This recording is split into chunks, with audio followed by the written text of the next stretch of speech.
আকাশবাণী কলকাতা জেলার চিঠি পুরুলিয়া থেকে লিখেছেন আমাদের সংবাদদাতা অনির্বাণ বন্দ্যোপাধ্যায়। লোকসভা নির্বাচনের প্রাক মুহূর্তে একাধিক গুরুত্বপূর্ণ রেলওয়ে প্রকল্প পেল পুরুলিয়া জেলা।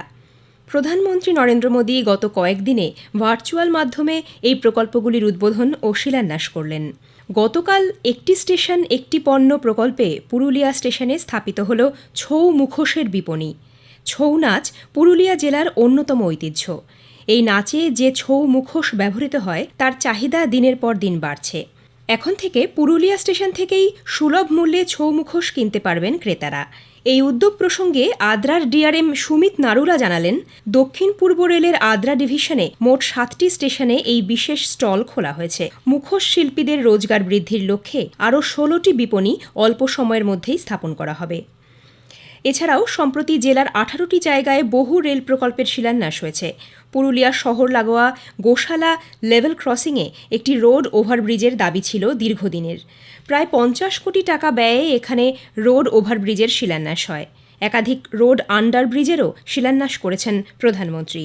জেলা সফরে এসে প্রায় 4,000 কোটি টাকার একাধিক প্রকল্পের উদ্বোধন ও শিলান্যাস করেছেন মুখ্যমন্ত্রী মমতা ব্যানার্জি। গত মাসের 27 তারিখ পুরুলিয়া শহরের উপকণ্ঠে সুরুলিয়া ব্যাটারি ময়দানে প্রশাসনিক সভা করেন তিনি। জল সমস্যা দূরীকরণে প্রায় 3,500 কোটি টাকা ব্যয়ে উত্তর ও দক্ষিণ পুরুলিয়ার জন্য দুটি প্রকল্পের শিলান্যাস হয় এদিন।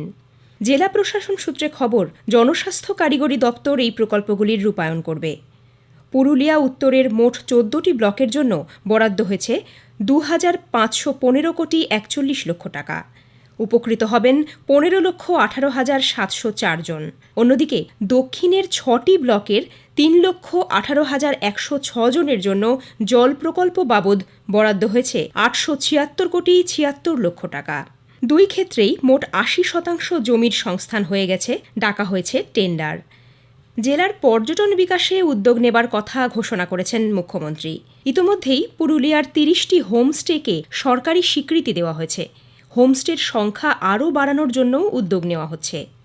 মার্চের প্রথম থেকেই জেলায় শুরু হয়ে গেছে পলাশের মরশুম।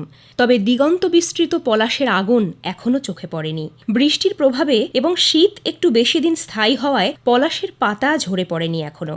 পাতা ঝরলেই ফুলে ফুলে ছেয়ে যাবে পুরুলিয়া। পলাশ দেখার জন্য ইতোমধ্যেই পর্যটকদের ভিড় জমছে।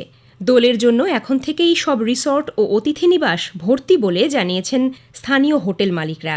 এপ্রিল মাস পর্যন্ত ভ্রমণ পিপাসুরা পলাশ দেখতে আসবেন বলে আশাবাদী জেলার পর্যটন ব্যবসায়ীরা। গত 2রা মার্চ জেলায় সবচেয়ে বড় ডিভিসির রঘুনাথপুর তাপবিদ্যুৎ কেন্দ্রের 660 মেগাওয়াটের নতুন 2টি ইউনিটের ভার্চুয়ালি শিলান্যাস করলেন প্রধানমন্ত্রী। এজন্য বিনিয়োগ করা হচ্ছে 11,332 কোটি টাকা। বর্তমানে এই তাপবিদ্যুৎ কেন্দ্রে মোট 600 মেগাওয়াটের 2টি ইউনিট চলছে। 4 বছরের মধ্যে 2,520 মেগাওয়াট বিদ্যুৎ উৎপাদিত হবে বলে জানিয়েছেন চিফ জেনারেল ম্যানেজার তথা প্রজেক্ট হেড চৈতন্য প্রকাশ। বর্তমানে রঘুনাথপুর তাপবিদ্যুৎ কেন্দ্রে মোট 2,077 একর জমি রয়েছে। পুরনো প্রকল্পের জন্য ব্যবহার হয়েছে 985 একর জমি। নতুন ফেজের জন্য আরও 150 একর জমি প্রয়োজন। যদিও জমি নিয়ে এখানে কোনো সমস্যা নেই বলেই জানিয়েছে কর্তৃপক্ষ। জেলা থেকে রেলযোগে সরাসরি অযোধ্যায় নবনির্মিত রাম মন্দির দর্শনের সুযোগ পেলেন ভক্তরা। কয়েক সপ্তাহের ব্যবধানে পুরুলিয়া স্টেশন থেকে 2টি আস্থা স্পেশাল ট্রেন চালানো হয়। গত মাসের 24 তারিখ ভক্তদের নিয়ে প্রথম দফার আস্থা স্পেশাল এক্সপ্রেস রওনা দেয়। দ্বিতীয় দফার ট্রেনটি 5ই মার্চ অযোধ্যার উদ্দেশ্যে যাত্রা করে। পুরুলিয়া থেকে সরাসরি ভগবান শ্রী রামচন্দ্রের জন্মস্থানে গিয়ে রামলালার দর্শনের সুযোগ পেয়ে আবেগাপ্লুত জেলার দর্শনার্থীরা। আগামী দিনেও আস্থা স্পেশাল ট্রেন চালানোর জন্য রেল কর্তৃপক্ষের কাছে দাবি জানিয়েছেন সাধারণ মানুষ। রেলের তরফ থেকে তা বিবেচনা করার আশ্বাস দেওয়া হয়েছে। জেলার চিঠি শেষ হল। পুরুলিয়া থেকে পাঠিয়েছেন আমাদের সংবাদদাতা অনির্বাণ বন্দ্যোপাধ্যায়।